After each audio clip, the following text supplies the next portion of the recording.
एक दिन इंद्र बड़े अहंकार से अपने सिंहासन पर बैठे थे और बहुत से देवता, ऋषि, गंधर्व, किन्नर आदि सभा में उपस्थित थे।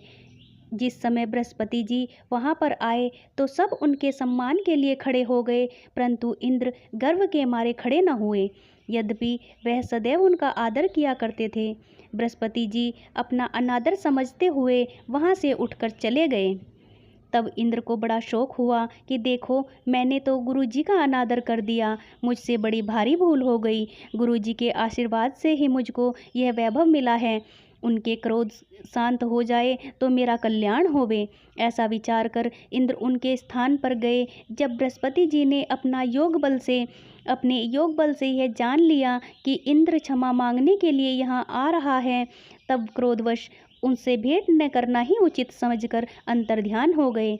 जब दैत्यों के राजा वृषवर्मा को यह समाचार विदित हुआ कि उसने अपने गुरु शुक्राचार्य की आज्ञा से इंद्रपुरी को चारों तरफ से घेर लिया, गुरु की कृपा न होने के कारण देवता हारने व मार खाने लगे, तब उन्होंने ब्रह्मा जी को विनयपूर्वक सब वृत्तांत सुनाया और कहा कि महाराज, दैत्यों से किसी प्रकार बचाइए। तब ब्रह्मा जी कहने लगे कि तुमने बड़ा अपराध किया है। जो गुरुदेव को क्रोधित कर देता है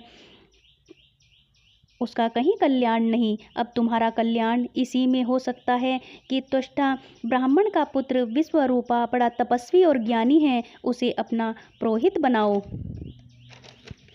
तो तुम्हारा कल्याण हो सकता है। यह वचन सुनते ही इंद्र त्वष्टा के पास गए और बड़े विनीत भाव से त्वष्टा से कहने लगे कि आप हमारे पुरोहित बनिए, जिससे हमारा कल्याण हो।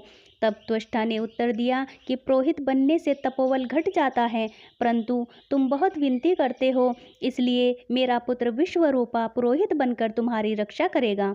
विश्वरूपा ने पिता की आज्ञा से पुरोहित बनकर ऐसा यत्न किया कि हरि इच्छा से इंद्र वृषवर्मा को युद्ध में जीतकर अपने इंद्रासन पर स्थित हुआ। विश्वरूपा के 3 मुख थे।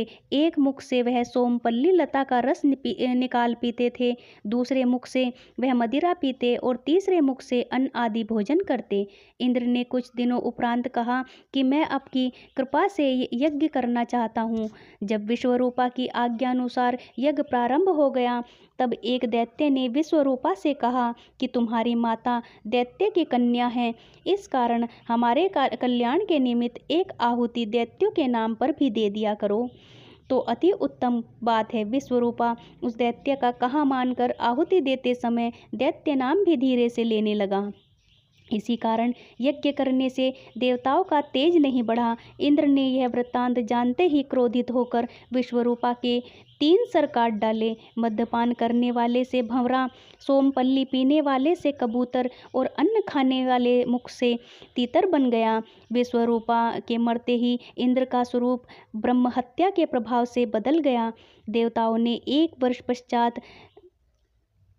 के 1 वर्ष पश्चाताप करने पर भी ब्रह्महत्या का वह पाप न छूटा, तो सब देवताओं के प्रार्थना करने पर ब्रह्मा जी बृहस्पति जी के सहित वहां आए। उस ब्रह्महत्या के 4 भाग किए, उनमें से 1 भाग पृथ्वी को दिया। इसी कारण कहीं कहीं धरती ऊंची नीची और बीज बोने के लायक भी नहीं होती।